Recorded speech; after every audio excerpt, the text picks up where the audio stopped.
పల్నాడు జిల్లా సత్తెనపల్లి పోలీస్ స్టేషన్లో పెదకూరపాడు టీడీపీ నేత కంచేటి సాయిని పోలీసులు కోర్టుకు హాజరుపరిచారు.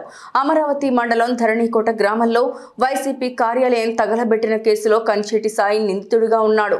అనంతరం కంచేటి సాయిని పెదకూరపాడు టీడీపీ ఎమ్మెల్యే అభ్యర్థి భాష్యం ప్రవీణ్ కార్యకర్తలు నాయకులతో కలిశాడు.